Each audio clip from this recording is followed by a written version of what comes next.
أنا هايدي العبد، مستثمر ملاك في الشركات الناشئة ورواد الأعمال أو أنجل إنفستر زي الناس ما عرفتني. عملت الشو ده علشان نسمع القصص الحقيقية ورا النجاح، القصص الحقيقية اللي ورا الناس اللي نجحت وسابت أثر. هنا هنعرف الإنسان الحقيقي اللي ورا أي بيزنس ناجح أو أي كيان ناجح في الحياة. ممكن تكون شركة ناجحة أو أسرة ناجحة أو حتى قصة مؤثرة عن اكتشاف الذات. أنا بدور على قصص ملهمة تلهمني وتلهم كل اللي يتابع The هايدي العبد شو.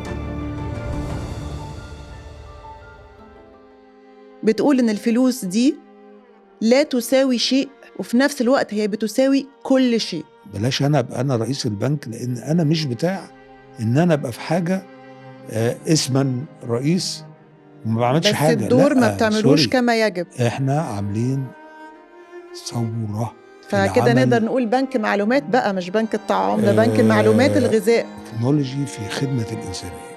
كل فترة وأشوف وأبقى exposed أو أشوف اللي بتعملوا إيه، أنا ببقى فخورة إن مصر فيها كيان زي ده. عرضنا المشروع طبعا تقطيم برضو كالعادة، هو إزاي وهنعمل إيه وبتاع. هنا بقى قلت نعمل مؤسسة مساجد. إن الشعرة دي حافظت عليها إزاي بين حزمك وإدارتك وتعاطفك؟ لا، عشان أدخل الجنة لازم أنجح في هذه الاختبارات. يعني نقدر نقول إن مراعاة حضرتك للود والعلاقات الإنسانية الجيدة هي دي سلاحك في الحياة وفي شغلك؟ فبدأت محاولات إيجاد بديل للوقف، فاتعمل موضوع صناديق الاستثمار الخيرية. تنصحنا نصيحة إيه النهاردة في عمل الخير؟ الغنى مش غنى فلوس، الغنى غنى النفوس. طيب لو طلبت منك في جملة واحدة تقدر تلخص فيها العمل الخيري بالنسبة لدكتور نيادي سلام إيه؟ والله العظيم 3، هذا العمل من ساق عرف ومن عرف اغترف. لحظة لما شفت ست بتأكل ابنها من الزبالة، حضرتك اتكلمت عليها قبل كده. هي دي بنك الطعام الآخر، بس أنا مش عايز أتكلم فيها تاني، أنا اتكلمت فيها كتير ومش عارف ليه لما أنت قلتيها دلوقتي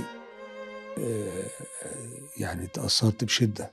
حضرتك ليك كده فلسفة very interesting أو يعني مميزة قوي في الفلوس، بتقول إن الفلوس دي لا تساوي شيء وفي نفس الوقت هي بتساوي كل شيء. ليك فلسفة كده حلوة، ممكن تشرحها لنا أكتر؟ لا تساوي شيء، لأن أنا النهاردة وقد يكون ده من فضل ربنا سبحانه وتعالى وكرمه على الفقير إلى الله، إن وصلت إلى هذه السن اللي ما هياش جدعانة قوي، إن الطموحات الدنيوية زي ما الشباب يعني عايز كذا وعايز كذا وعايز كذا. أنا ما بقاش فارق معايا حاجة من دي خالص. يعني أنا بالنسبة لي مش بسعى ليها إلا لسبب. إيه هو السبب ده؟ الخزاين بتاعت ربنا. بتاعت ربنا. إن أنا لو ما اشتغلتش وجريت عشان أجيب الفلوس دي اللي أنت بتقولي عليها تساوي إيه بالنسبة لك؟ طب أنا هساعد الناس إزاي؟ أنا هساعد بمجهودي صح. بس لا، أنا عايز مش عايز أي مساعدة. مش عايز أنت عايز تفرق. مش عايز أقعد أحسب أقول والله أنا عندي قد كده الوعاء بتاع الزكاة بتاعي هي 2.5 قد إيه، ولا ممكن تبقى أوفر إزاي، في فتوى بتقول كذا عشان أقلل كذا. لا، ربنا بيقول لي ادفع 2.5. طب ليه ما خلاش 5؟ طب ما نخليها 5%. طب ليه ما 5% ما خلاش 10؟ أنا بشوف 2.5 دي المينيمم، لكن كل إنسان لا يعني ربنا ده المينيمم. يعني هي واضحة، ما فيهاش مينيمم. بس اللي ما فيش فاهم مشكلة تبقى يزود. المينيمم.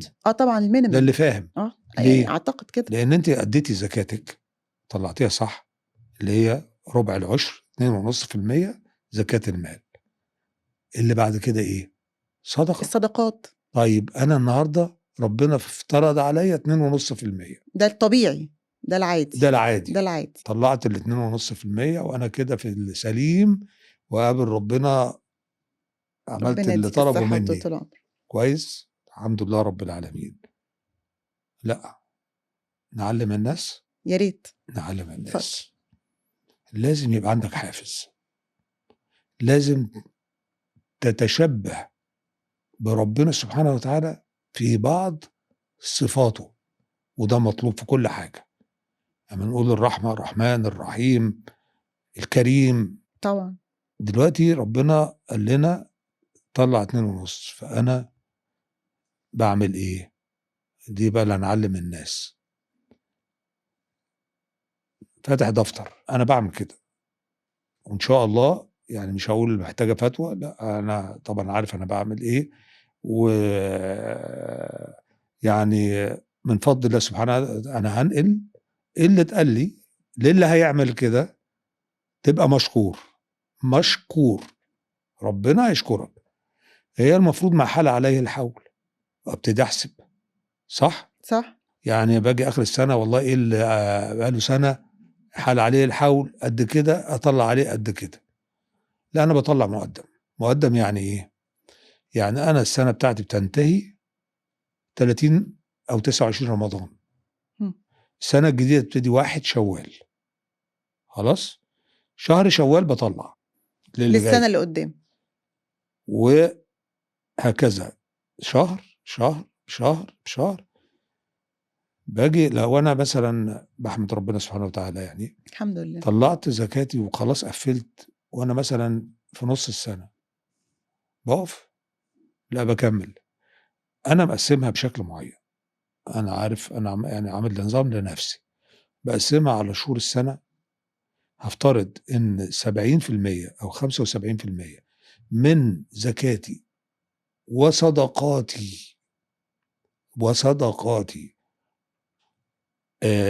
بطلعها على 11 شهر، وال25% بطلعهم في رمضان. حلو ده. يعني بطلع حاجة كويسة في رمضان. مم. باجي آخر السنة أنا بجمع كده، برحل بجمع بقى. يعني أنا طلعت 5، بعدين 10، بقوم 15، طلعت 20، بقوم 35، وأعمل جيت بقفل بقى، خلاص قفلت بقى، أحمدك يا رب، كام؟ كذا. السنة الجاية لازم أكسر الرقم ده، يعني كأنك تعمل ريكورد كل سنة، أنا لازم أكسر الرقم لازم ده أكسر ويبقى الرقم أعلى من ده، الرقم من السنة دي، كل سنة أعلى. لازم أكسر الرقم ده. فربنا يقول لي إيه بقى؟ دي فكرة حلوة قوي. ربنا يقول لي إيه بقى؟ يا واد يا معفن، أنت هتعمل كريم عليا؟ أنت هتعمل كريم على الكريم، أكرم الأكرمين؟ خد، أنا هفضل حاطك كده تحت الضغط إن أنت مقصر علشان تطلع كمان. محدش فاهم يعني إيه ما نقص مال من صدقة قط. يعني إيه ما نقص؟ يعني زاد، مش هيفضل زي ما طبعا هو، يعني زاد. بيزيد. أنت عبيط يا ابني، طلع، والله العظيم 3 ربنا يوريك في الدنيا قبل الآخرة. صح. في حاجة بتتقال، ويمكن أنا بقولها دايما، هو ربنا سبحانه وتعالى بيلهمني بيها في حاجات زي اللي احنا عندنا دي دلوقتي. وفي ناس بتبقى فاهماها وعدت عليهم، وفي ناس مش فاهماها فبشرحها. مم. في قول بيتقال: أنفق بلالا ولا تخشى من ذي العرش إقلالا. اه. إيه فهمتيها إيه؟ لا، يعني انفقوا، ما تخافش ان ربنا يقلل من اي حاجة عندك. يمين. يا بلال، الانسان يعني. أنت فهمتيها كده. اه. هي دي طبعا معظم الناس اللي لما أجي أقولها بيفهموها كده. اه. طب ايه المعنى بتاعها؟ المعنى بتاعها إن لما أجي دلوقتي تقولي لي عايزة، وممكن يبقى العرش يعود على لا لا لا، الاملاك هي الشخص. الباقي كله، ما يعني أنت فاهماها صح. طيب. بس أنا بتكلم في بلالة، عشان كده بسألك، بقول لك لمين؟ بلالة بلالة. اللي هي إيه؟ اوكي. أنت دلوقتي اطلبي مني حاجة.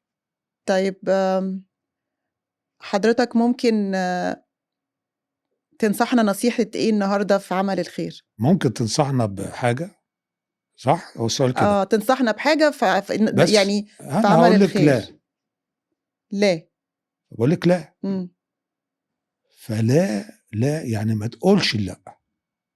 ايوه، انا لا فهمتها. لا. فهمتها لما حضرتك استدركت وقلت لي لا، هي بتتفهمش كده، فيها بلالة. لا لا، يعني النفي يبقى إثبات. صح صح. النفي يبقى إثبات. اوكي. فانفق يعني فبيقولوا على سيدنا النبي صلى بلا الله عليه حدود. وسلم إيه؟ بيقول لِك فلولا صلى الله عليه عليه وسلم، الصلاة والسلام. فلولا تشهُّدِه لكانت لاؤه نعمُ. يعني هو اللا الوحيدة اللي قالها سيدنا النبي أشهد أن لا إله إلا الله، ده التشهُّد. أيوه صح، طبعًا. لولا التشهُّد كان كل لاءاته بقت نعم. دكتور نيازي، إيه أكتر صفة في شخصية حضرتك بتحس إن هي سلاحك اللي بتقدر تستخدمه لمّا بتواجه أي صعوبات أو ضغوط في الحياة، صفة شخصية عندك؟ يعني هو صعب إن الواحد يتكلّم على نَفْسه عشان أقول صفة صفة بتواجه بالمواصفات بيها. بالمواصفات اللي أنتِ بتقوليها، فهي هتبقى صفة حسنة، يعني صفة كويسة، آه، صح؟ فالواحد إن هو يقول على نَفْسه صفة كويسة صعبة شوية، بس أنا هاقول لِك صفة أو عادة عندي نخلّيها عادة، نخلّيها عادة نخلّيها عادة. أحسن، إن أنا ما باعرفش أشتغل مع أي مخلوق إلا ما أكون باحبه الأول. الله! الصدق، الصدق الصدق. ولازم أكون أحبه الأول، يعني نتقابل، يعني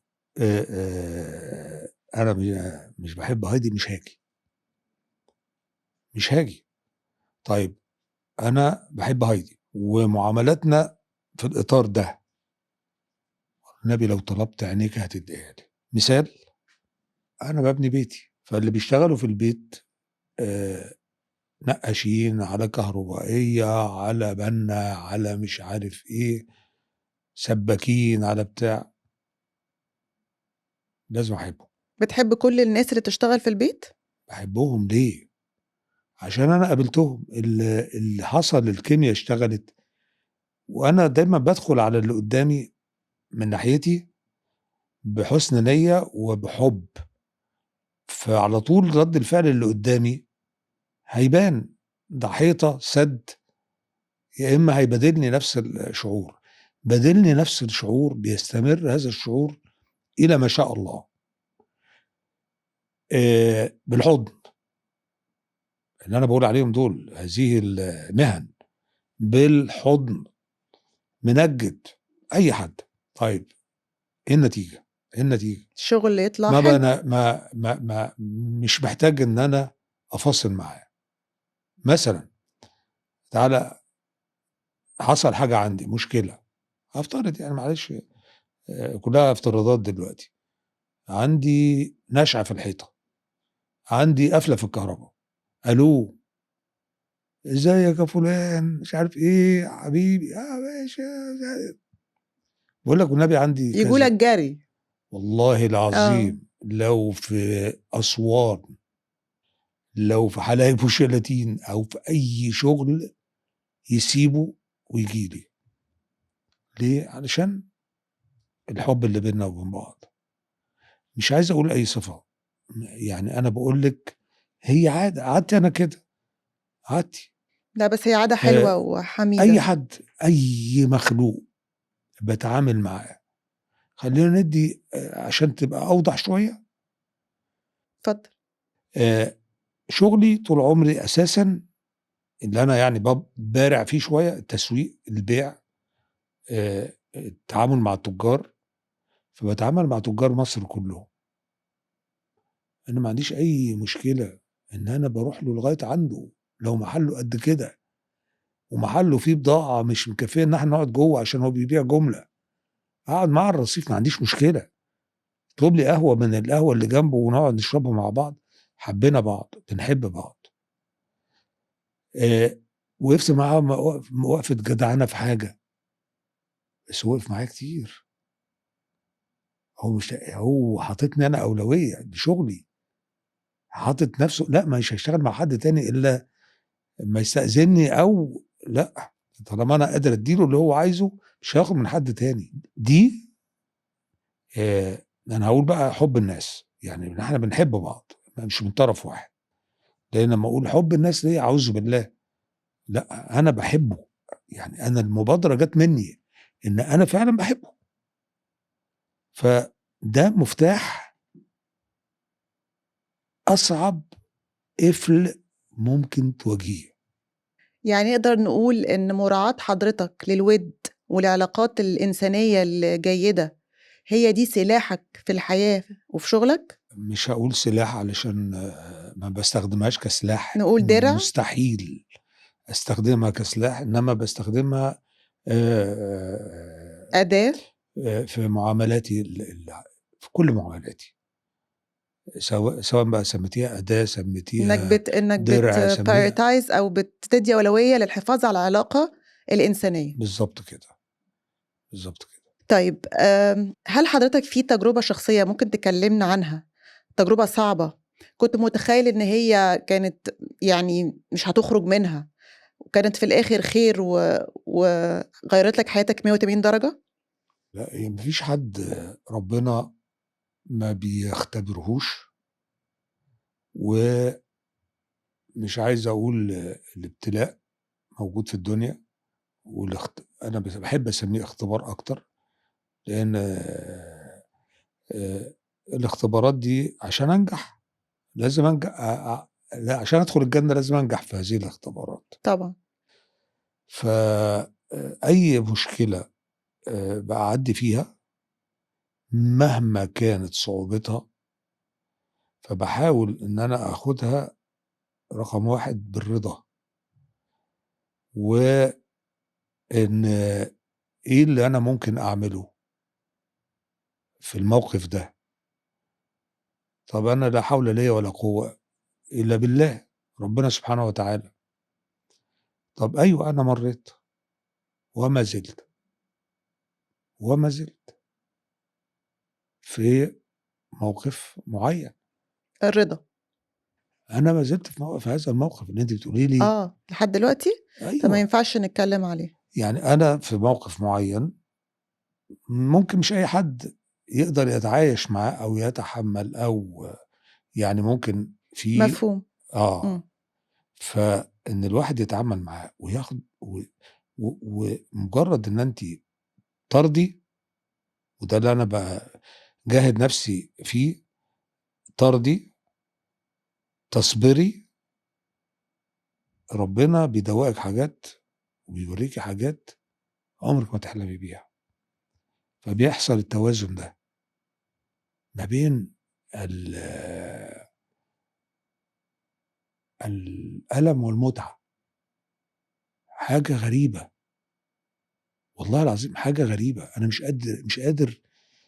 مش قادر أوضّح أكتر من كده. المشاكل اللي أنتِ يعني ممكن أنتِ بتسألي السؤال واضح وأنا عارف تقصدي إيه، عندك مشكلة صادفتها في شغلك وكنت متأكد إن أنت مش هتطلع منها وطلعت؟ هي في الحياة زي ما أنا وصفت كده، أيوه، وما زالت،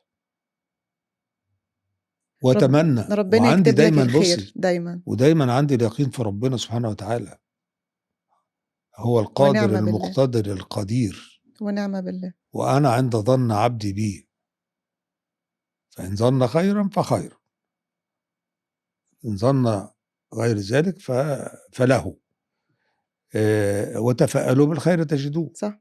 لا أفقد الأمل مطلقًا، مطلقًا بمعنى مطلقًا، مهما كانت المشكلة، ما أنا مش هاقعد أنصح الناس، مش هاقعد أنصح الناس وأقول لهم في كل محنة منحة، أو أقول لهم يا جماعة خلّوا دايمًا الأمل، أو خلّيكم متفائلين، والله العظيم ربنا ما بينسى حد، ده ربنا بس ده بيحطّك في الحتّة دي علشان يشوفك أنت هتعمل إيه وترضى والّا لأ، هتعمل اللي بتنصح بيه والّا لأ؟ فأنا مش هاقول حاجة أنا ما باعملهاش، باحاول إن أنا كده أعمل كده.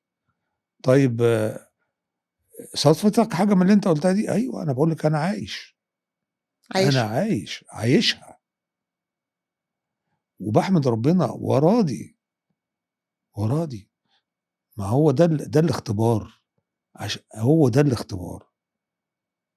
آآ في اختبارات شديدة على ناس، أنا بادعي ربنا سبحانه وتعالى من أكتر الأدعية اللي بادعيها كل يوم وكل لحظة، مفيش حد فينا ضامن الثانية اللي جاية هو هيبقى في ايه طبعا. ولا فين، في الدنيا ولا في حتة تانية، في هنا وسرور ولا في كارثة، محدش ضامن. فأنا بدعي ربنا في كل لحظة، وبقول لك انت ادعي كده كمان، مفيش حد ضامن حاجة. يا رب اجعلنا من عبيد إحسانك ولا تجعلنا من عبيد ابتلائك أو اختبارك. امين يا رب. فنحن ضعفاء. امين. أنا ضعيف يا هايدي، أنا كلنا، ضعيف. كل البشر. احنا مش كنا من شوية بنتكلم على الكلب الجميل اللي شفناه؟ بقول اه. لك أنا مش هربي، أنا بحبهم، بحب الكلاب وبحب القطط جدا، بس مش هربي لأن مش هقدر. ده كلب حيوان، فما بالك بس هي روح. إنسان، فما بالك إنسان، هي روح. هي روح. ده حتى والله العظيم أنا لسه النهارده قاريها، ولا تهين أي كائن. ده حاجة عن سيدنا النبي بس مش قادر، يعني أنا السلام. مرت عليا النهارده كده في السريع. ما تهنوش، تعاملوا، روح من ربنا سبحانه وتعالى قدامك. فأنا ضعيف، مش هستحمل أربي كلب أحبه يحبني ويقعد ويعمل. أنت عارفة طبعا، عارف. أنت عينيك رغرغت لما قلت كده. ف طيب، حضرتك فاكر، نخرج بقى لحاجة لطيفة، فاكر أول قبض قبضته كان كام؟ بس أنا عندي آه الرقم، بس أشوفك فاكر ولا لأ. لا طبعا فاكر. كام؟ فاكر يعني أول أول قبض قبض قبضته. قبضته عن عمل أقوم به أو سميها وظيفة أو بتاع. طبعا أنا ما اشتغلتش في وظائف حكومية ولا اشتغلت عند حد، اشتغلت في شغلانة اتحدد لي مرتب 50 جنيه. أيوه، بالظبط. 50 50 جنيه جنيه طب فاكر صرفت أول مرتب في إيه؟ هو طبعا آه يعني هو تواكب ده مع زواجي. ده كملت عليهم فلوس النمسا. لا زواجي، اه. فلوس النمسا فلوس دي النمسا اتجوزت بيها، جوزتني. وبعد كده بتصرف بقى في البيت. وبعدين بقى خلاص انا اه. متجوز دلوقتي وفي البيت. اه، دلوقتي بقيت تعول، فعندي مش انا اسمها عندي كده ايوه تعول. متزوج ويعول. ومتزوج ويعول. فانا طبعا عندي اول بند على طول كده واخد نص المائية وقتها. يعني كان الايجار بتاع الشقة اللي انا ساكن فيها مرعب، كان 23 جنيه ونص. ده ايه ده نص الماهية. نص المائية، اه. بس كنت عايش بالنص التاني ملك. اه صح. اه والله خلاص العظيم، يبقى كفاية. لو والله بتدفع ملك. نص الماهية في انا الإيجار. بدفع كهرباء جنيه وشوية في الشهر. ده كان مرتب حلو وقتها. ده مش حلو، ده كان. عمل مشكلة. ده كان عالية. ده عمل مشكلة في الشغل اللي أنا شغل أبويا وشركائه. أنت عشان ابنك بتديله 50 تديله 50 جنيه جنيه في الشهر، ياه. ليه بقى؟ لأن أي حد كان بيتخرج ويتعين في أي حاجة مرتبه 12 جنيه أو 11 جنيه. اوكي. تمام. تمام. لا، مخضوضة بس شوية. النهارده بتدي لفلان ولا فلان التبس 50 جنيه يقول لك ماشي. ده ما بيقولش شكرا، بتهيألي. ما بيقولش بتهيألي ال شكرا، 50 جنيه ما ما بتجيبش هو بيقول شكرا. ماشي يعني يعني. اعتقد شكرا من اول 100 بتهيألي، ولو 200 بقى يعني تبقى شكرا أيوه بقلب. أيوه. اه. فأنا بكلمك على إيه بقى؟ مرتب شهر. اه. طب نيجي بقى لفترة إدارة حضرتك أولمبيك إلكتريك وال 35 ألف موظف اللي كانوا تحت إدارتك. الفترة دي أعتقد ما كانتش سهلة وما زالت، بس ال 35 ألف موظف دول، بما إنك قلت أنا لازم يبقى فيه حب وأحب الناس اللي بتعامل معاهم، هل فعلا كنت بتحافظ على علاقة الحب دي مع حتى ال 35 ألف موظف؟ وإزاي كنت بتقدر توازن بين قراراتك إنك حازم كمدير ورئيس شركة، وإنك يبقى ستيل محافظ على التعاطف مع الموظفين؟ إن بُصّي، الشعرة دي حافظت عليها إزاي بين حزمك وإدارتك وتعاطفك؟ طيب لازم نوضّح الأمور ونحط النقط فوق الحروف. أول حاجة نحط خط كده ما قبل إيديال وما بعد إيديال. تمام. ما قبل إيديال آآ كان العدد برضه مش قليل، إنما أنا باتكلم على مسؤولية. أنا مسؤوليتي كانت واضحة ومحددة، آآ كل ما يخُص ال التجارة، التسويق، المبيعات، شغل البنوك، آآ الإعلانات، آآ كل ده كان مسؤوليتي. فمسؤولية واضحة، حاجة أنا اخترتها بنفسي، لم يكلّفني بيها حد، لإن جيت في لحظة كده الوالد قال لي لمّا قُلت له الجماعة بتوع القطاع العام بيسرقونا وبيعملوا وبيتعبونا في الدفع فنعمل شركة إحنا نوزّع لنفسنا وبتاع، فقال لي: "أنت رئيس الشركة دي، اعمل الشركة." عملنا الشركة. ومن ساعتها جه في وقت قال لي: "طيب عايز تبقى أنت" سوري عشان أنا نطيت حتّة كده، "عايز تبقى في المصنع والّا تبقى في الشركة دي؟" قُلت له: "لأ، أنا ديني، أنا بتاع السوق، بتاع البيع وبتاع الشرا وبتاع." فنقلت على الحتّة دي، فضلت المواضيع بتكبر، بتكبر، تكبر، والمصانع الحمد لله بتتوسّع وتكبر، وده بيصُب في الآخر في دوري وواجبي اللي أنا لازم أعمله، كل اللي بيطلع ده لازم أنا أصرّفه، أبيعه، لغاية موضوع Ideal. لمّا جه موضوع Ideal واتضاف العدد ده، أنا مش هاتكلّم على العدد دلوقتي، أنا باتكلّم على مسؤوليات. بقى في عندنا مجموعة شركات، في أخويا اللي أكبر منّي سعد، هو رئيس الشركة القابضة، فلازم يبقى في رئيس للشركة بتاعة Ideal، فمين اللي بعده؟ أنا. حضرتك.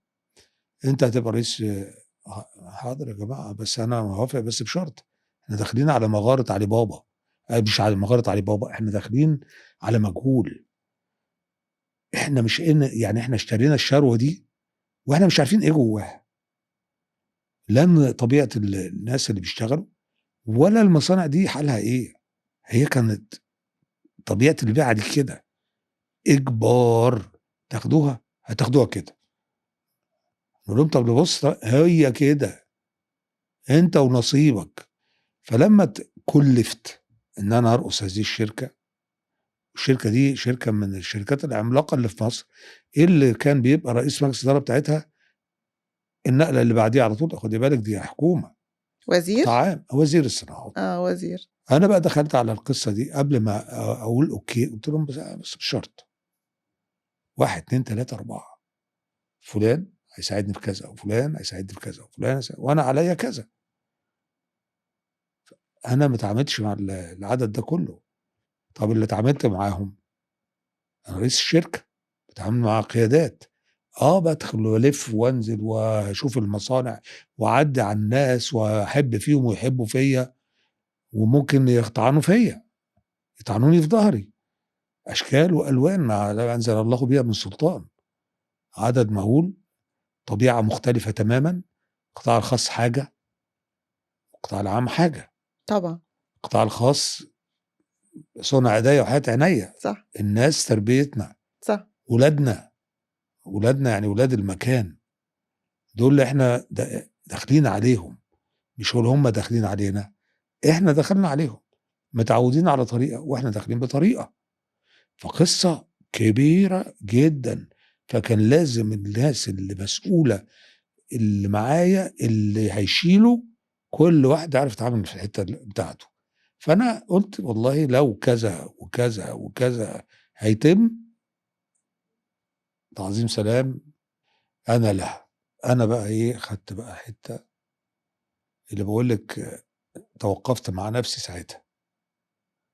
إن أنا كل العلاقات الخارجية كلّها أنا اللي ماسكها، حتى مع التجار، حتى مع الدولة، أي حاجة ممكن تتخيليها، معانا أشكال وألوان، كل الطوائف موجودة بيشتغلوا معانا، كان لازم في كل مكان أجيب حد يعرف يتعامل مع الناس دي، ومش عايز أفصح أكتر من كده في بعض الأمور، إن أنا أجيب مين يشيل الأمن، أطراف في في أماكن بعيد. طب أنا دلوقتي هاعرف أسيطر على الناس دي إزاي؟ يبقى لازم أجيب واحد منّي وعنده الخبرة إنه يمسك المكان ده، فجِبت حد من أقرب الناس ليّا وله باع طويل في الأمور الأمنية، من كتر الضغوط والأعصاب والتعب والناس مش شايفة برّه. في اجتماع تعب، خدته وجريت بيه على المستشفى كان منتهي، من كتر الضغوط اللي إحنا كنا فيها. إمم. بيتعامل مع طبيعة تانية خالص، كان لازم حد تاني بداله. يعني قصص بقى إيه، عايزة لها حلقات. لأ، ده عايزة لو لها عايزة تعملي برنامج يا بدل سلام، ده ده يشرّفني. هايدي العبد show لأ، نكتب بقى نعمل ألف دكتور ليلة نيازي وليلة. سلّام show. لأ، ده يبقى باسم حضرتك بقى، لأ نشيل الاسم ده خالص. لا، لا، لا، ده على راسنا من فوق. لأ العفو، العفو يا والله دكتور، والله العفو، على راسي بجد، لا والله أنت والله مجيتك العظيم. شرف ليّا وعلى راسي، أنا قُلت يا لك، رب باقولها على يعزِّك طول. ويكرمِك يا رب. طيب حضرتك في بنك الطعام في البداية كنت رفضت إنك تكون رئيس بنك الطعام في بدايته صح؟ طب نقدر نعرف الأسباب؟ أسباب واضحة جدًا يمكن أنا ذكرتها دلوقتي. إحنا أشد السنوات صعوبة في الشركة اللي هي ideal اللي إحنا خدناها بهذا العدد الرهيب وبنبنيها من جديد، بنبنيها من بنتكلم على جديد. بنك الطعام. أيوه. آه. فمجهود خرافي وسفر آه. وتعب ومفاوضات وبناء مصانع جديدة وتعديل في كل حاجة. أنتِ متخيلة الحجم ده محتاج كام سنة شغل؟ في خلال الفترة دي بنعمل بنك الطعام، هي تواكب نفس الوقت. نفس الوقت. أوكي عشان كده، طبعًا. فأنا قُلت لأ، بلاش بلاش أبقى أنا رئيس البنك، لإن أنا مش بتاع إن أنا أبقى في حاجة اسمًا رئيس وما باعملش بس حاجة. الدور ما لأ، بتعملوش sorry. كما يجب، بالضبط. لأ، مش هينفع. إمم. وسبحان الله إن زي ما باقول لِك كلّها تواجدت مع بعض، مع العلاقات دي ضيفي عليها بقى. يعني أنا استغلّيت العلاقات دي إمم. واستغلّيت الإمكانيات اللي عندنا. يعني إيه استغلّيت الإمكانيات اللي عندنا؟ كل حملات الدعاية اللي عملناها في البدايات إحنا اللي متكفّلين بيها، مش رُحت دَوّرت على sponsor ليّا. صح، طبعًا. طيب أنا دلوقتي النهارده من جمعية ممكن تبقى بتشتري شوية حاجات وتعبّيهم في أوضة وتوزّعهم، بنعبّي بكراتين، بسيور، ببتاع. طب منين الكلام ده وفين المكان ده وجبته إزاي؟ مش إحنا عملنا مصانع جديدة؟ أيوه. طب المصانع القديمة شغّلناها بنك الطعام. تصدّق حضرتك أنا كنت دايمًا باتساءل المصانع بتاعة بنك الطعام دي كانت في الأصل يعني أول عملتوها إزاي؟ حاجة هل اشتريتوها أو مثلًا كده أنا فهمت، أول خطوة كانت المصانع كان القديمة. عندنا مبنى رهيب من ضمن المباني بتاعة ideal.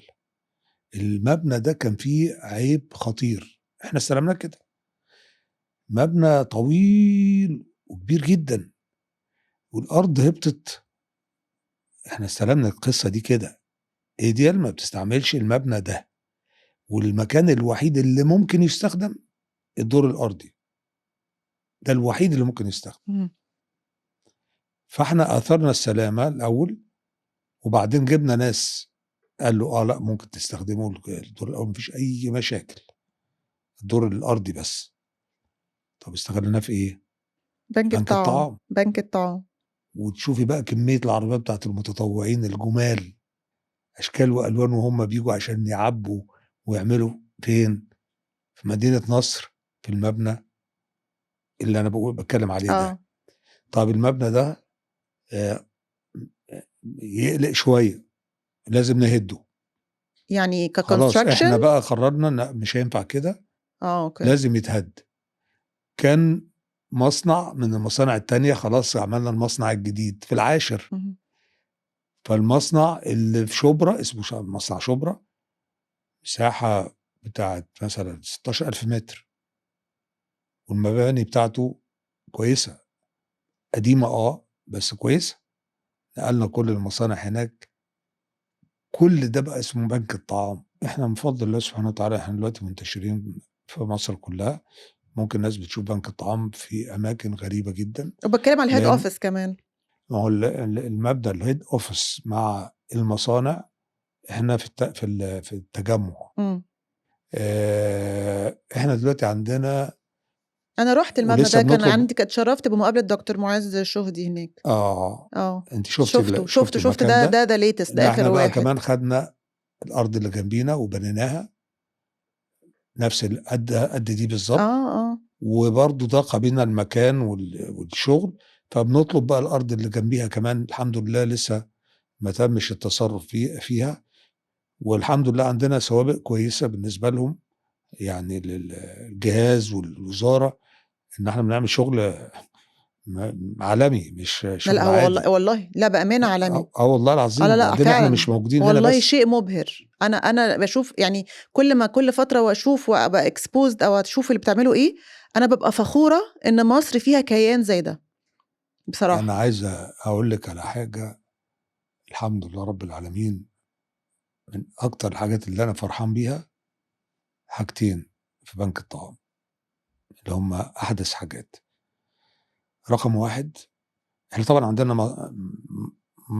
مش مصنع، مزارع وفرة، اسمها كده مزارع وفرة، اسمها حلو. الحمد لله، ما أنا آه. اللي مسميها. لأ والله، والله بس اسمها العظيم، حلو فعلًا. مزارع وفرة دي للأبقار الحلوب. اهم. إحنا بنورّد لشركات الألبان، وقريبًا هيبقى المنتجات دي كلّها باسمنا، لينا اسم يعني هيطلع بيها brand. brand. إمم. و يعني بغض النظر عن كَم الألبان وأجود أنواع ال الأبقار ال الهولندي والألماني والفرنساوي، دول اللي هناك، بنحسّن سلالات، ودلوقتي عملنا مزارع للتربية والتسمين علشان صكوك الأضاحي، دي حاجة طبعًا فرحان بيها. بس اللي هاقول لِك اللي أنا فرحان بيه جدًا، إن إحنا دخلنا في عمليات التمكين للمزارعين، صغار المزارعين، بندّي لهم بنتعاقد معاهم وبندّي لهم البذور وبندّي لهم التقاوي وبندّي لهم كل حاجة، وبنشتري في النهاية المحصول منهم. ال ال منظومة متكاملة. السيدات اللي هم في اهم. الأرياف وفي الأقاليم وفي النجوع، بندّي لهم الكتاكيت وبندّي لهم التطعيم وبندّي لهم التغذية بتاعة الكتاكيت، ونشتري منهم الفراخ اللي هي بنحطها مع الحاجات اللي إحنا بنوزّعها. ما شاء الله. فدي حاجة مهمة جدًا. عندِك بقى الحاجة اللي ممكن تكيّف أي حد، وده المستقبل كلّه، وما حدش عملها، ونتمنى بعد كده كلّهم هيمشوا ورانا، إن إحنا عايزين نبطّل كرتونة خالص. ودلوقتي بقى عندنا الحمد لله كَم فروع مسميينها free mart. free mart. ده يعني الناس إيه؟ اللي إحنا بنساعدهم يقدروا يروحوا ياخدوا؟ بيروح ياخد اللي هو عايزه في حدود الQR code اللي إحنا باعتينه له بناءً على البحث اللي معمول له. بيروح على الموبايل حتى لو كان الموبايل اللي هو ب100 جنيه أو 200 جنيه. ودي بدأتوا فيها؟ شغالين، باقول لِك عندنا دلوقتي أكتر من 200 فرع. دي حاجة رائعة. مجرد ما بيروح ويشتري بيسمّع عندنا إحنا هو خَد إيه. ده كمان بيبين لنا طبيعة كل محافظة مختلفة عن التانية، بنعرف دول محتاجين إيه ودول محتاجين إيه ودول محتاجين إيه، مختلفة تمامًا. في حاجة كمان، إن إحنا دلوقتي على كل كيس من الأكياس بتاعة بنك الطعام، وهو بيروح ياخد من السوبر ماركت الأكياس بتاعتنا إحنا، التعبئة بتاعتنا، الأكياس دي عليها برضه QR code، لو عملتيه بالموبايل كده مش هتصدقي، هيقول لِك اللي جوّه الكيس ده اتزرع إمتى، واتحصد إمتى، واتعبّى إمتى، فين، كل التاريخ لغاية ما وصل لإيد ده بييجي لهم data ما بتروحش للناس اللي بيشتروا والله عادي، العظيم يعني اللي بيشتروا عادي الحاجات بتاعتهم. إحنا عاملين ثورة في فكده نقدر العمل. نقول بنك معلومات بقى، مش بنك الطعام، ده بنك المعلومات آآ الغذاء. إحنا عاملين يعني التكنولوجي في خدمة الإنسانية. أنا فرحان، لا دي يعني وبجد تستاهل حضرتك، يعني أنا عايز تستاهل تكون أنا سعيد عايز بقى وفخور. يدّوا بقى بنك الطعام جايزة نوبل ده لازم في ياخد أي حاجة. والله يعني حضرتك تستحقها بأمانة. لا مش ليّا، لبنك الطعام؟ أيوه طبعًا. الاتنين، لا، حضرتك لا، وبنك لا، لا، لا، الطعام. لا، لا مش عايز حاجة. إحنا عايزين بقى الجايزة الأكبر من الكلام ده كله كله هيجي، عند كله ربنا هيجي بإذن سبحانه الله، وتعالى. ربنا يديك الصحة وطولة العمر. آمين يا رب. طب دكتور نيازي، كل إنسان أنا دايمًا باشوف يعني أو دي fact أو حقيقة إن كل إنسان بيبقى في حياته لحظة أو لحظات عمر الحياة بعدها ما بتبقى زي قبلها. وأنا لو تسمح لي أقول لحظة أنا يعني إحنا عارفينها حضرتك مرّيت بيها، ولو حابب تضيف لحظات تانية يا ريت. لحظة لمّا شُفت سِت بتأكّل ابنها من الزبالة، حضرتك اتكلمت عليها قبل كده. هي دي بنك الطعام. من الآخر بس أنا مش عايز أتكلم فيها تاني، أنا اتكلمت فيها كتير، ومش عارف ليه لمّا أنتِ قُلتيها دلوقتي يعني اتأثرت بشدة. هي آآ عامةً قصة بنك الطعام هي يعني يعني تُدرّس، يعني قصة مؤثرة. فكّرتيني بأجواء وموقف عمره ما هانساه في حياتي. يعني هو حاجتين في نفس الوقت ويمكن قُلتهم كتير. يمكن الجو اللي إحنا فيه دلوقتي هو اللي عمل فيّا كده. آآ لإنه كان نفس التوقيت ده تقريبًا في البرد كان ومطر، برد كمان. ومطر، وربنا سبحانه وتعالى في اليوم ده كان كاتب لي إن أنا أساسًا كنت بادعو للفرح، و فرد الأمن اللي كان في البيت بتاعنا لمّا روّحت عرفت إن هو والده توفى، والعزا في نفس اليوم، فبقيت يعني محتار، وبعدين قررت إن أنا كده لابس يمكن لو كنت رايح له كنت رُحت كده زي ما أنا casual كده، بس رُحت بالبدلة على أساس أخلّص واجب العزا لإنه بيبقى ليه وقت، اهم. وما أعرفش هُم ظروفهم إيه، وبعدين أطلع على الفرح. فده يعني أنا باقول هو ده يمكن السبب الرئيسي في الوقت اللي أنا أساسًا قُلت مش هينفع إن إحنا نعمله زي أي جمعية، وقُلت لازم يعني ربنا هيحاسبنا على العلاقات وعلى الفكر طبعًا. وحصل ده في نفس التوقيت بالضبط، الموقفين دول، إن أنا رُحت عزّيت وشُفت وشُفت المنظر ده، المنظر، ده في نفس اليوم. والله العظيم 3 أقسم بالله هذا ما حدث بالتفصيل، إن أنا قاعد على الرصيف باعزّي، قاعد على الرصيف، مش عايز أقول المكان علشان ممكن اللي أنا رُحت عزّيته يشوف، فيعني ما فيش داعي أقول المكان، وورايا القماش بتاع الصوان على حيطة بيت، يعني ضهري ب الحيطة بتاعة البيت وشبابيك الناس اللي تمام. في الدور الأرضي، والرصيف أنا قاعد على الكرسي على الرصيف، والدنيا عشان أوصل أساسًا للمكان وحْل وطين، والست دي بقى عدِّت، أنا أساسًا المكان ده ما يعني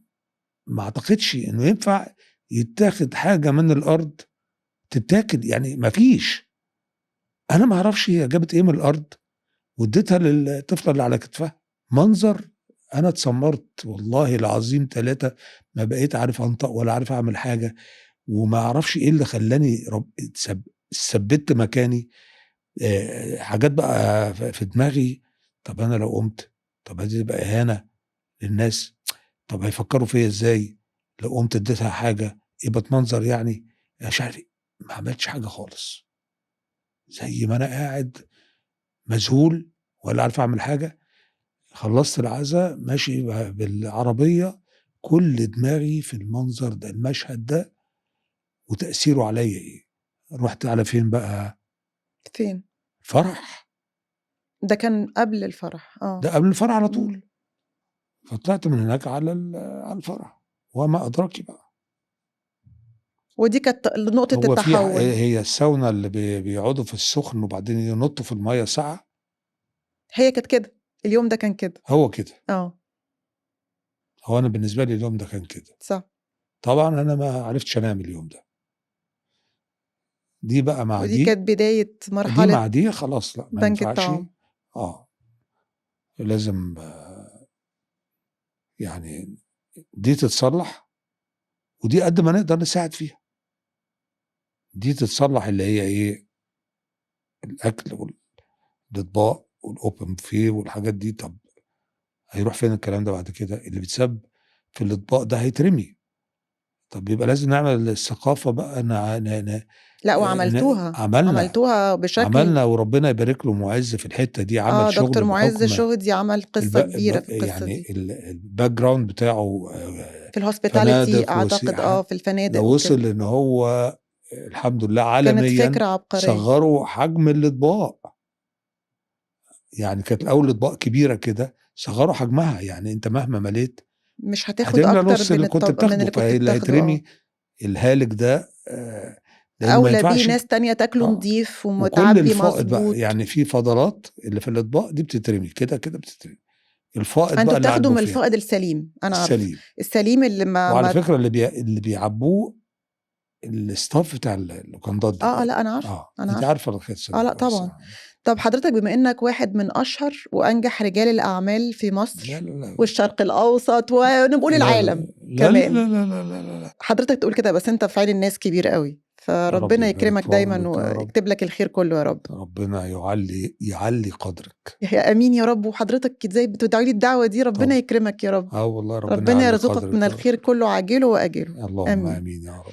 حضرتك عندك نصايح معينة تحب توجهها، يا كده خلاصة خبرتك كرجل أعمال ناجح ومشهور، وعندك your own legacy عامةً، قصة نجاح تُدرّس لرواد أعمال يكونوا شغالين، شباب بيبدأوا أو عايزين يبدأوا أو في بداية طريقهم بيبنوا، كل واحد بيبني شركته، تقدر تدّيهم كده اللي هو كبسولة يقدروا يبدأوا بيها؟ عشان أكمّل على اللي أنا قُلته قبل كده، اتفضل. هاقول رقم 1 الحُب، صح. رقم 2 النيّة. أيوه أنت بتعمل business بس خلّي في نيّة، خلّي في نيّة مع ربنا. حتى لو بينك طلّع وبين ربنا وما حدش طلّع يعرفها. نصيب ربنا يا أخي أول بأول. صح. خلّيك أول حاجة تلحس الأسفلت، اشتغل تموّت نَفْسك في السِن ده وتتعب، وما تستعجلش، ما تستعجلش، ما تستعجلش. خلّي عندك صبر، صبر في يعني إن المشكلة بتاعة الشباب دلوقتي والناس اللي بتبدأ أعمال مستعجلين على النجاح. والله العظيم أنت لو عملت اللي عليك، أرضيت ربنا، أتقنت عملك، تعبت فعلًا، إن الله لا يضيع أجر من أحسن عملًا. مش كلام، ولا يعني مش هاخدها بقى حتى من الناحية الدينية، ده شيء طبيعي. أنت عايز تنجح، ما مش هتعمل أي حاجة عشان يعني مش هتعمل شغل بايظ وتقول لي عايز أنجح. فاعمل الشغل اللي يرضي ربنا واللي يفرّح ربنا بيك، إنك تعمل شغل تتقنه وتراعي ربنا فيه. يعني تحب تعمل شغلك باحترافية، تتعب وتشقى وتلحس الأسفلت، تصبر، ما تستعجلش. وأقول لك لو عملت دول هاقول لك أبشر. ربنا يرزقنا الخير جميعًا يا رب. والله. طيب، لو عايزين نفهم من حضرتك مصطلح كده كان جه قدامي، هو مصطلح صناديق الاستثمار الخيري.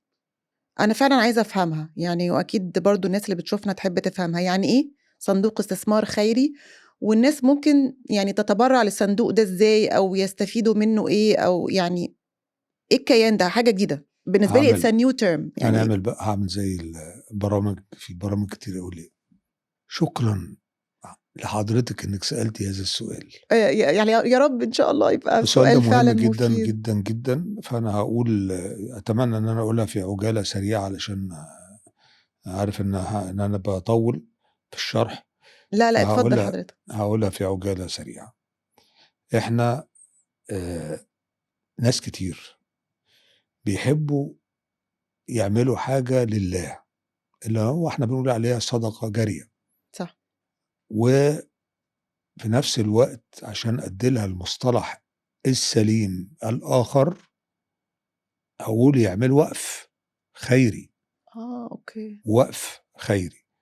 يعني عندي المشروع الفلاني ده العائد بتاعه لله، أنا وقفته لله. فالقوانين لا تسمح بإن احنا نعمل أي أوقاف إلا تبقى تحت وزارة الأوقاف. تمام. فالناس رجال الأعمال والمستثمرين وناس كتير، لأ أنا مش عايزها، أنا عايزها أنا اللي أعملها بنفسي. فبدأت محاولات إيجاد بديل للوقف، فاتعمل موضوع صناديق الاستثمار الخيرية، وتم إصدار قانون بيه، والدكتور شريف سامي اللي كان رئيس هيئة الرقابة المالية له باع طويل في هذا الموضوع وله جهد مشكور. وربنا كان كرمني في هذا التوقيت وقت ما كان بيبحث هذا القانون، وكنت من ضمن لجنة بنحاول نغطي كل الجوانب الشرعية والقانونية ومش عارف ايه عشان يطلع هذا القانون، الى ان صدر هذا القانون. طيب ايه هي الصناديق بقى الاستثمار الخيرية دي؟ احنا عاملين صندوق، عملنا صندوق واحد. هو صندوق واحد كافي؟ ده انا عايز لا يعني ادخل. لا، ما انا بسأل عشان انا اول يعني جديد الموضوع لا بالنسبة هو لي. دلوقتي في كذا صندوق موجودين، اعتقد يمكن في مصر في 4 صناديق. احنا صندوق يمكن رقم 2 او 3، ما هم في مش صناديق كتير. خيرية تانية.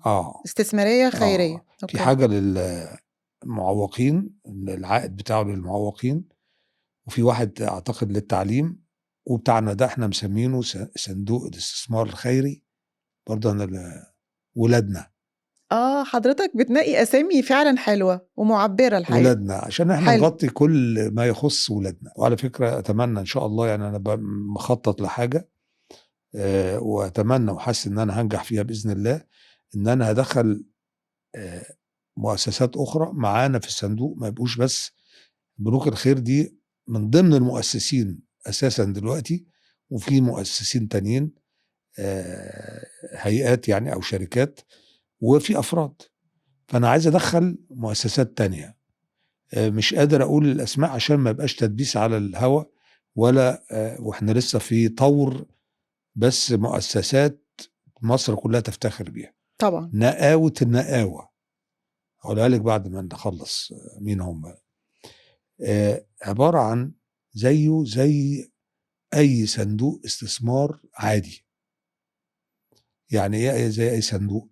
صندوق الاستثمار بيبقى فيه مؤسسين مساهمين، وبعدين الصندوق بيطرح الاسهم بتاعته للتداول. للاكتتاب. الاكتتاب الاول. عشان نرفع راس المال، احنا حاطين رقم معين بدأنا بيه، فمن حقنا الاكتتاب يبقى عدد معين من اضعاف هذا الرقم حسب القانون، عدد معين. هفترض ان احنا حطينا مبلغ، المفروض لو طرحت الاسهم دي والناس اخدتها نقدر نلم مثلا 2 مليار جنيه مثلا. وده ده على فكره مبلغ ضعيف جدا جدا، 2 مليار فعلا. جنيه عشان نحقق اهداف الصندوق. انا ما يعني رايي انه ضعيف جدا، عشان كده عايز ادخل مؤسسات تانية معانا وتحط في راس المال عشان نرفع ال 2 مليار دول، يبقوا 5، يبقوا 6، 10. الاسهم زي اي سهم بيشتريه من خلال البورصه. ايه الفرق بينه وبين السهم العادي؟ ايه بقى؟ ان انت وانت بتشتري السهم عارف ان انت بتشتري السهم ومتنازل عن العائد اللي هو الارباح للصندوق علشان يوجه لاعمال الخير، اللي هي ايه بقى؟ اللي هي بنك الطعام، هقول بقى ايه، ممكن مؤسسات اخرى زي اهل مصر، زي بهية، اللي هم بيعنوا بالامهات والاطفال، حروق بقى. كلهم حبايبنا. يعني كلهم يعني سيدات وفضليات ورجال هو افاضل. ده. طيب وبعدين، طيب حد اشترى اسهم، افترض اشترى اسهم بمليون جنيه وخلاص، هو طلع من ذمته مش عايز العائد بتاعه، السهم باسمه، يقدر يبيعه لاي حد تاني بنفس الشروط. يعني هفترض السهم مثلا ب50 جنيه، بقى ب100 جنيه، هيبيعه بال100 جنيه، بس هو اللي بيشتريه هيدّي للي بيبيع السهم ال100 جنيه وهو متنازل عن العائد أو العائد، الأرباح أو العائد. كده. دي فكرة حلوة أوي. هي دي بقى الصدقة الجارية الصح بقى. فكرة رائعة، رائعة بصراحة الحمد لله يعني. رب ويا العالمين. رب تزيد المؤسسات اللي داخلة في الصناديق، والصناديق يا رب. تكتر، وفكرة جميلة أوي بحقيقة. وإحنا شعب كبير 110 مليون، يعني لمّا نُقف في ضهر حاجة زي دي هتنجح أوي بإذن الله، إن شاء يعني الله. أعتقد يعني هتبقى مفيدة لقاعدة كبيرة جدًا، إن طبعًا، شاء الله بإذن طبعًا. الله. طيب حضرتك بدأتوا في بنك الطعام في رحلة الخير، بنك الطعام، تفرّعتوا بعد كده لبنك الشفاء، بنك الكساء، اللي هو تطوير النشاط الحرفي، ماشي. حياة أ كريمة. لأ يعني أيوه. تفرّعتوا طب عشان أنتِ قُلتِ حياة كريمة بس نصحّح بقى. يا ريت، لأ صلّح عشان ممكن أبقى طيب، أنا قُلت حاجة يعني مش إحنا صح. قُلنا دلوقتي بنك الطعام، بنك الشفاء، بنك الكساء، كنا عاملين بنك حياة كريمة، وبعدين الرئيس أطلق المبادرة بتاعة حياة كريمة، أيوه، ده حقيقي. وبعدين عملوا مؤسسة اسمها مؤسسة حياة كريمة، بالضبط. فابتدى يحصل لبس ما بين بنك حياة كريمة ومؤسسة حياة كريمة. أنا لقيت إن زي ما بيقولوا هي جات كده مني باللفظ ده كده، الدولة أولى. طبعًا، ده أكيد. فالدولة أولى، خلاص إحنا كنا بنك الحياة الكريمة معًا لحياة أفضل، السلوجن بتاعنا معًا لحياة أفضل. فأنا كلمت وقتها أعتقد كانت الدكتورة نجينة القباش، قُلت لها: "إحنا حاجة من الاتنين، يا نسيب الموضوع للدولة بقى، ودي صعبة عليّا، صعبة لإن في بروتوكولات وحاجات إحنا ماضيينها وفي حاجات في إيدينا، فمش هاقدر أقفل المؤسسة دي أو أصفّيها، يا إما هاغيّر الاسم." قالت لي: "لأ مش هتقفلها وبتاع." قُلت لها: "خلاص هابعت إن إحنا بنغيّر الاسم نسميها معًا لحياة أفضل." فعشان إيه، ما يحصلش خلْط عند الناس اللي بيسمعونا إن إحنا حياة كريمة اللي هي بتاعة أيوه، لأ طبعًا. الرئاسة. البنك الأخير اسمه بنك تنمية المهارات، اهم. الشهير ببنك المهارات. أنا وجهة نظري واعتقادي وأتمنى له إن شاء الله إنه يعمل booming الفترة اللي جاية. أنا باحس إن ده اللي بيقفل الدايرة بقى. يعني كل الحاجات التانية دي من وجهة نظر الفقير إلى الله زي ما بيقولوا كده إيه، بنطفّي حرايق، يعني حاجات مُلحّة لازم نلحقها. اللي تعبان مش الأكل مش متوفّر عنده، العيان مش عارف إيه نعالجه، كده. إنما إن أنا آخُد واحد صنايعي أو خرّيج مش عارف إيه وأعيد تأهيله وأدّي له شهادة دولية من city and guilds يشتغل بيها إن شاء الله في اليابان، في ألمانيا، في أمريكا، الشهادة دي مُعترفة بيها دوليًا، بنعيد تأهيله وطلّعنا الحمد لله آلاف. بس مستنيين الوقت المناسب، وأنا مستني خطوة معيّنة أتمنى إنها تتحقق عشان الناس كلّها تعرف. موضوع من أصعب الموضوعات اللي أي إنسان يتخيّلها، إنّك تساعد في التعليم، سواء التعليم العادي أو التعليم الفني أو إعادة التأهيل، من أصعب الحاجات اللي ممكن تجيب لها موارد للأسف، للأسف. والمفروض إن أكتر ناس يساعدوا في الموضوع ده رجال الأعمال، طبعًا. يسمع وينبهر، معقول بتعملوا بس ما يعملش حاجة، ما فيش. كلام بس.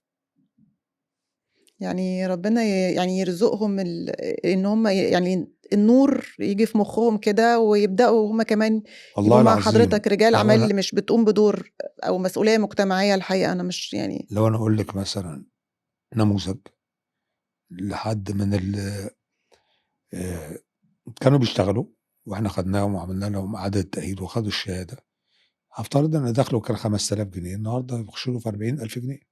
ما شاء تلات الله، أرباع ما الناس شاء الله. اللي طلعوا من عندنا بيشتغلوا برّه مصر. طبعًا أنا باشوف من أجمل الحاجات لمّا ربنا يختار الإنسان يكون سبب رزق ناس تانية، باحسّها والله. أصل أنا باحس اللي هو كُلّه هيبقى كل واحد ليه رزقه، وكل حد ليه رزقه، بس لما ربنا يستخدمك تبقى حضرتك سبب الرزق لناس، ده باحسها فضل كبير أوي من ربنا. كلمة اصطفاك اللي حضرتك قُلتها، وربنا اصطفاك واختارك إن أنت تبقى أنت سبب، هو كده كان هيرزقهم، بس هو اختارك أنت عشان يستخدمك وتبقى أنت الchannel أو قناة اللي هيبقى من خلالها الرزق يروح. ده فضل كبير أوي على فكرة. يعني لو الناس تبُص لها بالنظرة دي الصراحة، يعيشوا والله يموّتوا نفسهم عشان يوفّروا فرص للناس، عشان يرقّوا مستوى الناس، فيفتحوا له، فيبقى عندهم فرصة، يبقى عندهم حياة أحسن وعمل أحسن. يعني مش هاقول لِك أنتِ الكلام ده، ممكن أقوله في الكاميرا كده. لأ قُل، براحتك خالص، يعني أنا الكاميرا عايز أقول بتاعتك. لكل واحد شايفنا النهارده، والله العظيم 3 هذا العمل من ذاق عرف ومن عرف اغترف. يا جماعة ده دي لذة العطاء، مش عايز أقول شكلها إيه بالنسبة للذة الأخذ. ده لو جربته إدمان ممتع. ربنا يبارك لكم. أتمنى نطلع من الحلقة دي كلها بإن إن شاء الله يا رب 10 بس يا يعملوا رب. حاجة. لأ إن شاء الله أكتر بكتير. إن شاء الله. طيب لو طلبت منّك في جملة واحدة، تقدر تلخّص فيها العمل الخيري بالنسبة لدكتور نيادي سلّام إيه؟ حياة، نفسي، نَفَسك. الأكسجين، نعمة ربنا. أي كلمة من دول هتعبّر. حد يقدر يعيش من غير نَفَسه أو الأكسجين؟ أنا باعتبرها أكبر نعمة في حياتي ربنا تفضّل عليّا بيها وأنعم عليّا بيها. طبعًا. ليه؟ عشان باشتغل عنده. أيوه، صح باشتغل عنده كده. هو. بتشتغل عند ربنا. ما باشتغلش عند صح، حد. صح. باشتغل عند اللي خلقني. حلو ده، حلو أوي، حلو أوي هو صراحة. ده.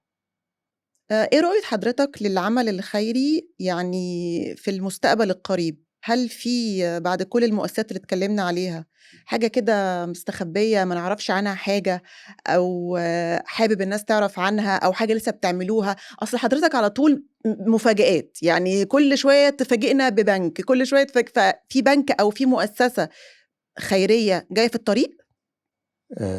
أولًا تاني مرّة هاشكرِك على السؤال. Thank you. يعني سبحان الله، في حاجة جميلة حسّيت إن دي طبطبة من ربنا سبحانه وتعالى، إنه برضه موضوع الاصطفاء الاختيار. مش يعني حسّيت إن ربنا في آخر عمري بيدّيني بقى ربنا إيه، يديك الصحة وطولة بونبوناية العمر. كده أستمتع بيها، وأفرح بيها وأفرّح الناس بيها، وأول من أفرّحهم بيها مين؟ سيدنا مين؟ النبي. عليه الصلاة والسلام. هو ده الهدف بتاع المؤسسة دي، إن إحنا نفرّح بينا سيدنا النبي. عملنا مؤسسة وهي شغّالة دلوقتي وأثرها باين لناس كتير وممكن ما يكونوش عارفين إيه اللي وراها. إحنا عاملين مؤسسة اسمها مؤسسة مساجد للتطوير، الله! حلوة دي.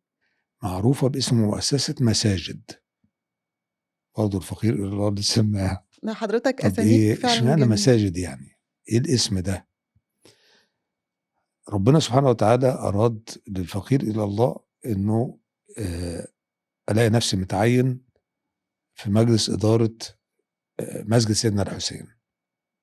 ما شاء لا الله. أعرف مين اللي رشّحني ولا مين اللي عيّني ولا مين ولا أي حاجة. لأ ربنا استخدمك ربنا سبحانه وعيّنت وتعالى. من غير ما تعرف مين. ما أعرفش والله. لحد دلوقتي ما أثارش فضولك مين اللي عمل recommendations لأ، أنا للاسم؟ لإني بقيت على يقين إن ربنا دخّلني الدخلة هو دي ده علشان كده، حاجة كده. تانية. تمام. هاقولها باختصار وبسرعة. فدخلت في المجلس وابتديت أحضر الاجتماعات. في رئيس للمجلس، واحد من كبار رجال الدين أو العلماء، له منصب كبير إسلامي، و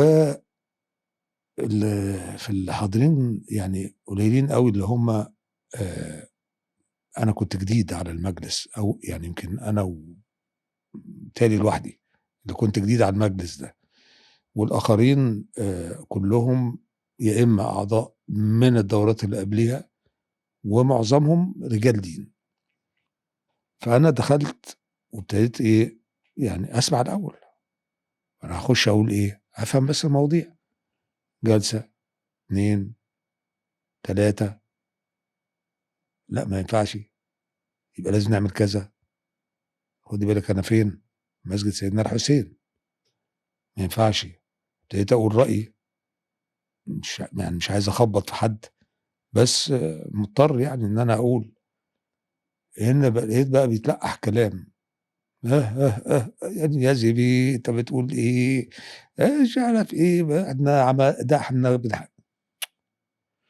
إيه ده، مرّة في التانية في التالتة، أنا كل اللي باقوله إن إحنا لازم نحافظ على هذا ال ال المسجد التاريخي الروحاني بتاع حفيد سيدنا النبي صلى الله عليه عليه وسلم، الصلاة والسلام.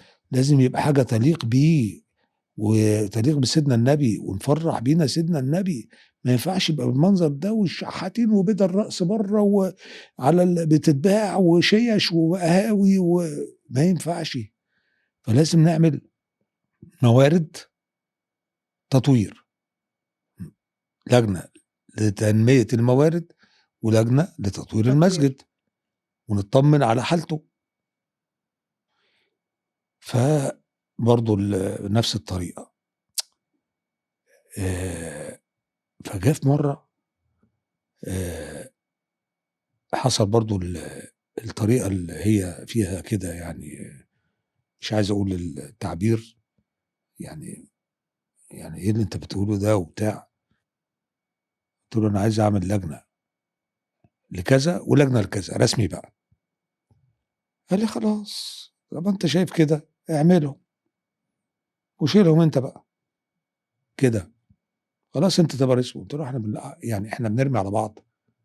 آه هاعملهم، هاعمل اللجنتين. قال لي: "خلاص." قُلت له: "أنت عارف أنا هامسك لجنة منهم، أنا شخصيًا، والأعضاء بتوع اللجنة مش هيكون حد من المجلس، واللجنة التانية أنا هاخلّي فلان يمسكها، فلان ده رئيس وزراء مصر في هذا التوقيت." ياه! آه، أقول لأ يعني لأ هاقول، ممكن براحتك ما أو مش هو لازم. أنا بُص عشان أنا باقول حقائق، اتفضل. وهو حي ما شاء الله ربنا يطوّل في عمره، وأنا باقول وهو هيشوف وغيره هيشوف، كان مهندس إبراهيم محلب. أنا تصوّرت الاسم ده يعني آه، ده اللي كان في بالي. فقال لي: هو فاضلنا يا نازي بيه." فربِّك سبحانه وتعالى كرمه الواسع، بُص تلاقي الباب بيتخبّط، مراسم رئيس مجلس الوزراء، معالي الرئيس إبراهيم محلب، وأنا لسه ما خلّصتش الكلمتين، وده بيقول لي: "أنت هو بتهزر." في خير، على فكرة محمد بيحبه جدًا، هو "لأ في ده خير. حبيبي، يعني حبيبي." دايمًا بيشكر فيه. فدخل، قُلت له: "أشهد أن لا إله إلا الله، ده أنت سبحان الله، ربنا بعتك ربنا ليّا بعته من لك، فوق 7 سماوات." هو ليه رزق وثواب آآ وحضرتك صادق النية. ولسه هابتدي أكلمه، قال لي: "بس اصبر عليَّ، أخش أتوضى وأصلي." لإن ما صليتش العصر وإحنا كنا داخلين على المغرب، وبعدين نتكلم. قُلت له: "اتفضل." دخل اتوضى وصلى وجه قعد معانا، قُلت له: "حصل كذا، كذا، كذا." وقال لي كذا، كذا، كذا. قال له: "يا شيخ فلان، أنا جندي من جنود اللي هيشغّلوا مع الله! أنا جندي من جنوده." طبعًا هو مشكور إنه قال كده، ومش عايز أقول رَد اعتبار وطبطبة من ربنا سبحانه وتعالى، وأنا عارف هو في إيه، أنا عارف هو في إيه، بس هو هيساعدنا بكل ما أوتي من قوة. فأنا خرجت من الاجتماع ده، كان في واقعة معيّنة كده في نفس الفترة دي، في اجتماعين ورا بعض، يعني حاجة طبعًا مش يعني تزعّل شوية، إن يبقى إحنا مجلس إدارة، وأنت نجيب الصناديق بتاعة النذور والصناديق بتاعة اللي عايز يتبرع حاجة لصيانة المسجد، ونحطها ونقعد نعد شيلينات وبرايز، إمم. جنيه ونص جنيه يا جماعة ممكن أي حد يقدهم، لا لا لا ده من مسؤولية المجلس. طب يا جماعة ده كلهم مطبقين عشان يحطوهم بيطبقوهم كده كذا مرة إمم. تطبيقة ويحطوهم، هنقعد نفرد بقى الجنيهات ونفرد البتاع. واخترعت اختراع كده، قلت لهم يا ابني تعالى يا فلان روح اشتري لنا كيلو اكياس نايلون. هم طبعا استعجبوا، فجابوا الكيلو الاكياس، رحت موزع على اللي بعدين، قلت لهم بصوا اعملوا كده، طلعوا البتاع ما باين انها جنيه او 5 جنيه او 10 جنيه او ايا كان، زي تطبيقتها زي ما هي، حطها في الكيس، عد 1 2 3 4 5 واربط الكيس وارميه في الارض. خلاص جاب الاكياس وابتدوا يعملوا كده، قلت لهم السلام عليكم. صورت صوره للترابيزه وعليها الكوم الفلوس، قلت لهم السلام عليكم انا مشغول. الاجتماع اللي بعديه اللي حصل الموقف بتاع المهندس ابراهيم محلي. طلعت من الاجتماع ده واخد قرار، وانا بره بركب العربيه كنت بكلم واحد حبيبي رئيس شركه من اكبر شركات التطوير العقاري في مصر، وحبيبي، وانا كنت شريك معاه في الشركه. عرفتيه ولا ايه؟ يعني حاسة إني عرفته بس يعني على فكره هو في التوقيت ده كنا داخلين على نسب كمان. لأ خلّي بالك مع علاقات دكتور محمد أبو شقة جوزي أنا بابقى عارفة، يعني لمّا حد ايوه بيتكلم ما يقولش اسم، أنا باعرف الاسم. ايوه، مش ما انا عارف طبعا لماحه انت ما شاء الله عليك. لأ الحمد لله يعني آه. فطنة بقى من عند ربنا الحمد لله. ف فبقول له على فكره حصل كذا كذا كذا، وانا عايزك انت تمسك لجنه التطوير دي، وعايز اعمل مشروع لتطوير المسجد. لقيته بيعيط في التليفون، يا خبر ابيض انا طول ده دي هديه ربنا ليا فعشان جواز بنتي، وبنته دي بتتجوز ابن اختي. تمام. قلت له يلا يا عم، ابتدينا نعمل اجتماعات وعمل مشروع مرعب سميناه الساحه الكبرى. خدنا بقى المسجد ده وكل المساجد آل البيت اللي في المنطقه، وازاي وهنعمل ايه، ودخلنا تحت بقى والنفق بتاع الازهر ماشي ازاي، ودورات المياه تبقى تحت زي الحرم النبوي. يعني انا لما جيت قلت نسميه مؤسسه مساجد، كان ما بين اسمين، مؤسسه الحرم المصري او مؤسسه مساجد، فانا ارتحت لمؤسسه مساجد. عشان الحرم بقى السعودية ما يزعلوش وعشان ما نخسرش نفسنا وعشان هو على ما ينفعش ما هو نخسرش حرم هو نفسنا على حرم الحرم واحد. هناك. كمان حتى لو سيدنا الحسين، انا من الحسين والحسين مني، آه. فما لا احنا ان شاء الله ربنا يكرمنا لأ بمساجد اسم قلبي. مساجد أنا شايفة إن هو مُعبّر أكتر اه وجامع والله أكتر. الحمد. إمم. فقال لي وعمل المشروع. المشروع يعني حلم، بس صعب تحقيقه جدا جدا. فعرضنا المشروع طبعا تقطيم برضه وكالعاده، هو ازاي وهنعمل ايه وبتاع. هنا بقى قلت نعمل مؤسسة مساجد، ورحت الغدوالي، عملنا الورق وخدت الإشهار، خلصت الموضوع. المشروع اللي كان عامله فلان كنت هقوله المشروع اللي كان عامله فلان قلنا يعني صعب تحقيقه، احنا خلينا بس نشتغل على المسجد، وخصوصا ان احنا لازم نحط الفلوس اللي هتتعمل، احنا هنجيب منين الساحة الكبرى دي يعني. صح. كلمت مين بقى؟ ابن بنت خالتي، تمام. لو تسمعي عن هاني سعد. المهندس؟ ايوه طبعًا، ده مهندس معروف. هاني سعد هو نمرة واحد دلوقتي يعني. لأ هو معروف طبعًا. يا هاني، انا بالنسبه له ابوه يعني، إمم. موضوع كذا كذا هو يقرب كذا. لحضرتك؟ ابن بنت خالتي. طب هايل. هبقول لك لا بس هو مهندس معروف وشاطر. شاطر جدا. عمل المشروع، وربنا سبحانه وتعالى أكرمنا في البريزنتيشن. حد من حبايبنا اللي في المجلس بقى إيه، مش مجلس مجلس مساجد، طبعا. مجلس أمناء مساجد. ممكن آخد البريزنتيشن دي على فلاشة، ينفع؟ طبعا ينفع حبيبي. ليه بقى؟ هبقول لكم بعدين. وصلت بقدرة قادر عن طريق هذا الشخص للرئيس. ما شاء الله يا دكتور، يعني حضرتك بتنوي تعمل الحاجة وربنا والله العظيم يسخر لك 3 كل هايدي، الأمور. كل كلمة أنا بقوله على فكرة الناس هتسمع. اللي أنا بقوله ده عشان صدق تاريخ، النية، نية حضرتك صادقة. ده تاريخ. وصلت للرئيس، عجبه المشروع، تعليمات هيئة هندسية. بص بقى احنا كنا متشبكين ايه، محافظة القاهرة، وزارة الداخلية، وزارة السياحة، وزارة الأوقاف، هيئة الآثار، كمية حاجات، محافظة القاهرة. طب احنا هنسلك مع الحاجات دي كلها ازاي عشان هذا الأثر وهذا الوقف وهذا التاريخ وهذا كله. والهيئة الهندسية دخلت ونسقت، ويلا هوب داخلين نشتغل. احنا كنا راصدين مبلغ معين، وكنا عاملين خطة ان احنا هنشتغل زون زي الحرم النبوي. ما ينفعش يقفل الحرم عشان هيعمل حاجة جوه. صح. طب احنا هنطوره ازاي؟ كله ناخد حتة حتة وننقل اللي بعديها، والناس بتصلي عادي. تمام. تعليمات من الرئيس، احنا لسه مستلمينه من شهر،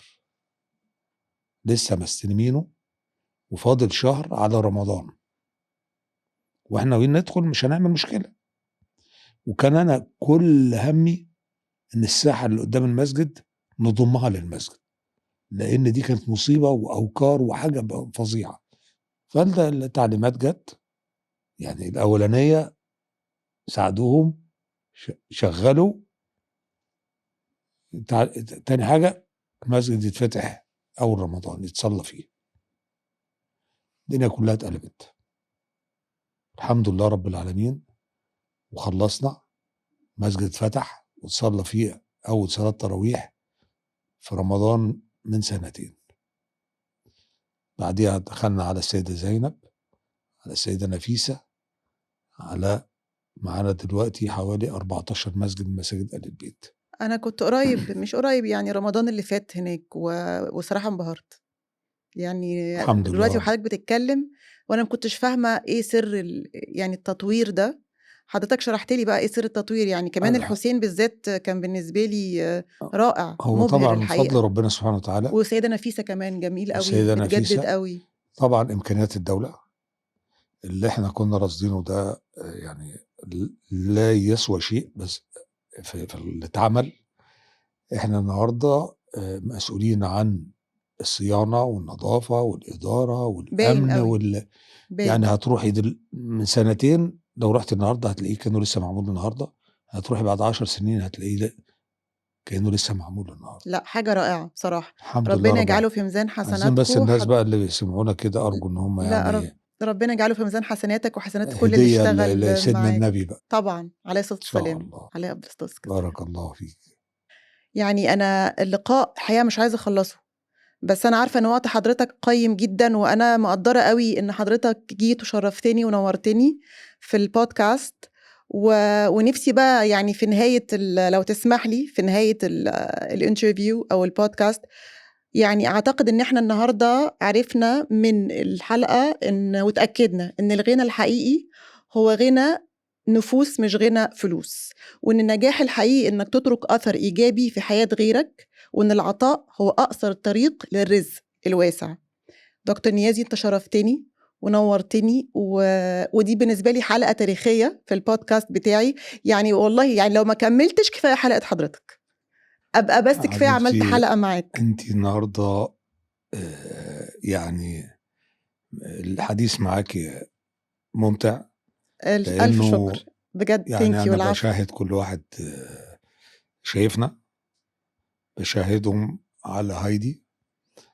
هايدي حاطة ورق قدامها ما بتبصش فيه أو ما بتسألش منه، لأنها بتسأل من قلبها. هي عايشة مواضيع كتير معانا، فبالتالي إحنا بنتكلم لغة واحدة. الحمد لله. آآ أتشرّف، والله أتشرّف. استمتعت، وربنا يجعله في ميزان حسناتِك، آمين يا رب، وباطلب يا من رب. الطاقم الجميل اللي قاعد معانا بعد إذنِك طبعًا، إن يدّيني آخر جملة قُلتيها. آآ إن أنا على فكرة كتبت يعني قُلت حاجة في الموضوع الفلوس. الغنى مش غنى فلوس، الغنى غنى النفوس، والغنى حاجات كتير، أنتِ قُلتِ جزء منها دلوقتي، فأنا باطلب إن أنا أستعيرهم منِّك علشان أعمل حلقة يا نهار من أبيض! حلقاتي يا أنا نهار بقى أبيض! دفّي قلبك مع نيازي يا نهار أبيض سلام. على الشرف! والله العظيم هابني على الكلمتين اللي أنتِ قُلتيهم دول إنهم كيّفوني. مش أنا كنت باقول لِك قبل الحلقة باقول لِك أنا بالقُط كلمة بتنوّر عندي كده، الجملة اللي قُلتيها في الآخر دي من الحاجات اللي نوّرت معايا. يعني ده شرف بس كبير بشكل والله وسام، وحياة ربنا thank you. الله والله مش يكرمِك يا عارفة رب. أقول لحضرتك يعني بجد والله I'm honored and privileged، يعني حاسة بفضل من ربنا كبير إني عملت الحلقة دي مع حضرتك، وجملة حضرتك دي في الآخر يعني ده أنا باتعلم منك، يعني أنا قليلين أوي في حياتي اللي باقول عليهم role model أو mentor، بجد قليلين. أنا شخص عامةً مستقلة الفكر جدًا، وما بانبهرش بسهولة، يعني لدرجة مرعبة الناس بتتخض يعني. لا بانبهر بمليارات ولا بفلوس ولا بأسامي عائلات، أنا بانبهر بالإنسان. وحضرتك بجد بهرتني أول ما قابلتك من زمان أوي، وكنت فضّيت لي وقتك تمامًا لمّا كان عندي project أعمله في الmasters في AUC، كنت باعمله على الNGOs، وأنا ساعتها كنت منبهرة ببنك الطعام، وساعتها يعني ما كنتش مصدّقة إن حضرتك قد إيه إنسان بجد استثنائي ورائع، وحسيت إن أنا محظوظة إن أنا قابلتك بصراحة. حبيبتي والله ده كان شرف ليّا، شرف كُلّه ليّا، thank you. ولو أي حد مكاني أعتقد إنه كان لازم يعمل كده، شايف إن هو ده الطبيعي اللي المفروض يكون عند كل إنسان، ولو الناس مش فاهمة كده لازم يفهموا كده. ما يعني مش هاقول أعوذ بالله إن أنا أقول صاحب علم، بس كتم العلم ده مصيبة. صح. يعني أنا مش هابقى عارف حاجة، وعارف إن أنا لو هايدي بتعمل حاجة ومحتاجة المعلومة وأنا هاخبي حاجة؟ إزاي يعني؟ لأ بغض وقتك النظر. كمان، وقتك قيّم أوي يا دكتور ده نيازي، على إن أنت فكرة ساعتها ادّيتني وقت كتير الحقيقة. على فكرة ده كله خباثة شرعية، لأن كل اللي كنا بنعمله ساعتها كله لله سبحانه وتعالى، بنتكلم في ونعم حاجات بالله. لله سبحانه وتعالى، فكل دقيقة وكل ثانية وكل فيمتو ثانية كنا بنتكلم فيها هي في ميزانِك وفي ميزاني إن شاء الله يا رب. يا رب يا آمين. رب، يا رب والبرنامج ده آمين. كمان يا رب.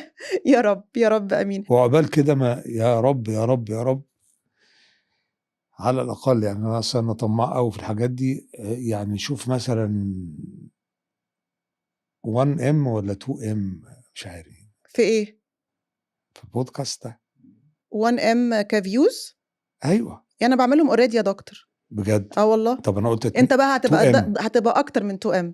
باعملهم كمان الحمد لله، رغم الله أنف أكبر. الحاقدين.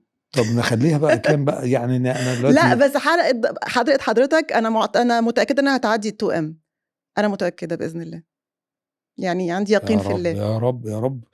يعني أنتِ أنا زي حالاتِك، أنا عارف يا جماعة اللي أنا دايمًا شايفيننا. عندي طمع في كرم ربنا، والله لأ، جدًا. أنا مش بس كده، أنا عارف إن أنتِ مش غاوية الظهور، وعارف إن أنتِ بتعملي البودكاست ده رسالة الحمد لله، لله سبحانه وتعالى، الحمد لله. والفقير إلى الله نفس الشيء. أنا لا أسعى ولا باجري ولا غاوي إن أنا أطلع في حاجة، بس شرف ليّا والله. في القصة دي أتمنى يبقى 20M. أتمنى، يا رب. لإن لو لقطوا كلمة ممكن تغيّر حياة حد أو تخلّيه يتأثّر ويساعد والّا يعمل حاجة، فلأ فعايزين أكبر عدد كرم ربنا ما لوش يشوفها حدود. علشان ناخد منهم في الآخر 5%، 10% يعملوا حاجة، لأ، هو كرم يأثّروا. ربنا ما لوش حدود وما فيش حاجة بعيدة. يعني رب. لأ إن شاء الله يحصل لأ وتبقى يعني تبقى يعني هي تبقى يعني phenomenal أو معجزة إنها حصلت. 20M ده رقم عالميًا يعني مش سهل، بس إن شاء الله يحصل، ليه لأ؟ إحنا جامدين برضه. ليه لأ؟ شوية وقت بس، شوية وقت إن شاء الله. إن ألف، شاء ألف الله. شكر لحضرتك، نورتني وشرفتني بجد. Thank you so much. Thank you. ربنا يبارك في عمرِك، وشكرًا على وقتكم وعلى استضافتكم وعلى سعة صدركم وعلى إن أنتم تحمّلتوا الفقير إلى الله في كم الحكاوي والرغاوي. العفو. الرغاوي إيه؟ لأ، ال الواحد يرغي يعني إيه؟ تبقى إيه الرغاوي؟ رغي، الرغي ر جمعها إيه؟ رغاوي. رغاوي، حكاوي رغاوي. ورغاوي. نورتني يا الله دكتور. Thank you يعزِّك، so ألف much. شكر.